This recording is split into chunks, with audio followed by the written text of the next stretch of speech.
You know, it's this version of the Eagles that I want to focus on, not the one that played in a playoff game against the Buccaneers and looked lifeless last season. And that's important because I think a lot of us have that taste in our mouth.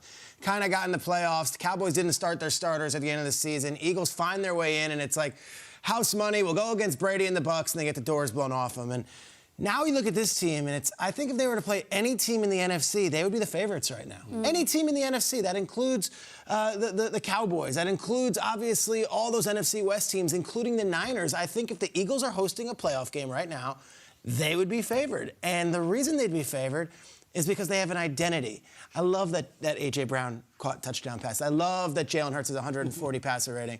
But this team, they run the ball down your throat, and they do it behind 5 offensive linemen that are looking to pave ways.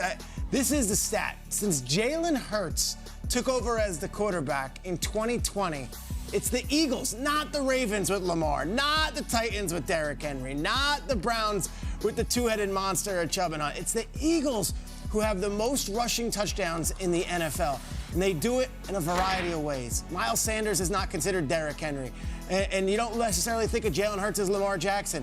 But those 5 linemen, those are the 5 individuals that I think are going to be the reason that we believe in this team, because they're going to beat up teams the next few weeks. They're going to beat up Houston this week. They're going to look to do the same against their NFC East opponents who suddenly are back to life. I think it's this. It's the ground game. Keep on having an identity. Don't become some razzle-dazzle team. Don't get into these crazy shootouts. Beat the teams you're supposed to beat, and then shove the ball down their throats. This is the Eagles team that's going to be number 1 seed in the NFC, the one that dominates at the line of scrimmage. They've done it every single time they've taken the field this season. That includes against Micah Parsons and the Cowboys. I look at their schedule. I think they're in a good place to keep on doing this.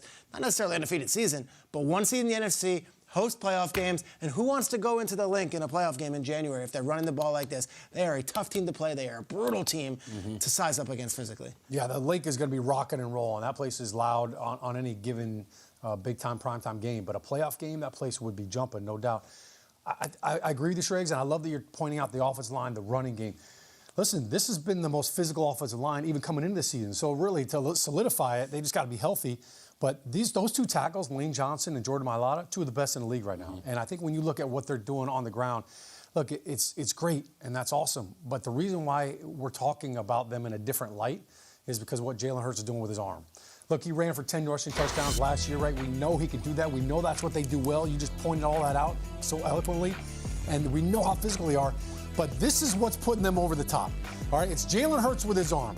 We're talking about him as an MVP candidate. They had chants going on at the Link about MVP after the game. All right, they're not doing that because of what he's doing with his legs. He only ran 2 times in this entire game. They're doing it. They're talking about it because of that. All right, that stat that I just showed about him and his rankings, first in the league with everything. It's awesome to do yards. It's the big throws that he had against Pittsburgh. It was like, oh, look at this throw. Look at this throw. Over the shoulder. No, he did not just put that there. Wow, that's an unbelievable throw. And then he backs it up with another one. Those are the type of plays that get everybody talking about you in an MVP aspect, and it puts Philadelphia in a different category. And then the icing on the cake is this dude's thrown 2 interceptions all year long. Yeah. He's taking that's the ball. Like Brady's the only one that's got less than him. He's got 1. But the way that he's taking care of that football, I think it's fun to see him play well, this team play well, and it helps that he got a brother on the outside, A.J. Brown. And by brother, I mean they're like best friends, all right? They're not, it's not like, hey, I like that guy, I want to learn how to play with him. They played together in college. That has paid dividends for them on the outside. No doubt about it. And I love what you guys are talking about, the quarterback, the run game, and all of the Bring it home, Jay. flashy offensive things, and the guys that sell jerseys and all that other nonsense. The defense. That's why the Philadelphia Eagles are where they are, because they have been totally dominant with the guys that they have on the defensive side of the ball. Takeaways, sacks, getting after the quarterback, and the most important stat, overall points per game. If they can't score, they can't win. 16.9 points a game puts them 4th in the NFL. And then you ask, well, how are they doing this? Why are they so good on defense? Starts with their defensive coordinator, John Gannon. I was with this guy in Tennessee. He was a quality control coach after Arthur Smith went over to the offensive side of the ball. That's a tree you got there, Hey, Jason. relationships. Hey, it matters how you treat people. These guys are quality control now. Gannon's the defensive coordinator, Arthur Smith's the head coach. But John Gannon talked about limiting big plays, and the Eagles have done that so far this year. Only 15 plays of 20 yards or more, only 3 plays of 30 yards or more. And he said, hey, you have to teach these guys on defense what they're doing and their strength and the weaknesses of every defense, when they can take chances, when they have to play it safe. And he said they've done a great job of that this season. Those guys in the back end, they understand Chauncey Gardner-Johnson, when he can go for an interception, big play Slade, James Bradbury. Those are the guys making a huge difference. They signed Robert Quinn, also getting a trade from him over from the Bears. This defense has been dominant, and that's why the Philadelphia Eagles are where they are. And as long as these guys continue to play, what do they say? Offense wins games. Defense wins championships. The Eagles may have a chance to be in the Super Bowl. They may. They may.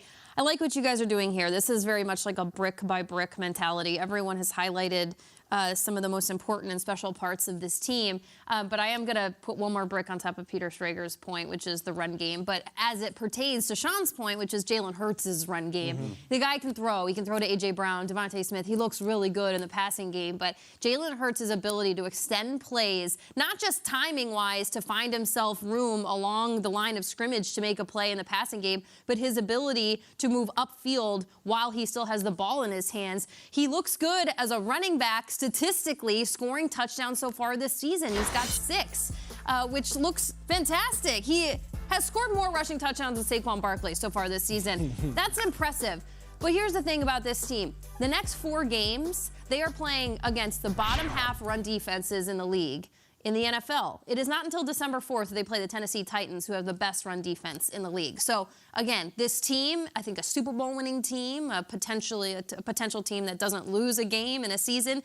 Take it week by week. Keep building your brick by brick, because every facet of your game, Kyle Long said it in our interview yesterday, like running backs kind of by committee. Miles Sanders looks good. A team that hasn't lost a game yet that has a running back by committee, to me, is really impressive. So you got to keep taking pieces of this, get better every week, and take that Bills approach right now, which is just like, it's just the next game on the schedule, which is the Houston Texans, because at this point, they look really special. They do. Can I add on to your point about Jonathan Gannon? So Jonathan Gannon is this defensive coordinator in Philly, and he was obviously in Tennessee. He's been around. He interviewed twice for the Texans job, and out until late January, like I think he was the lead dog, and it was him and Josh McCown, and then Texans come out in February and they're like, actually, we're going to stick with what we got, and Lovie Smith is our head coach. Texans have 1 win right now. Jonathan Gannon is undefeated. Sometimes the opportunities that you don't get are the best opportunities at all. I think he's going to be a very viable head coaching candidate. Preach. And might not necessarily need the Houston Texans after all.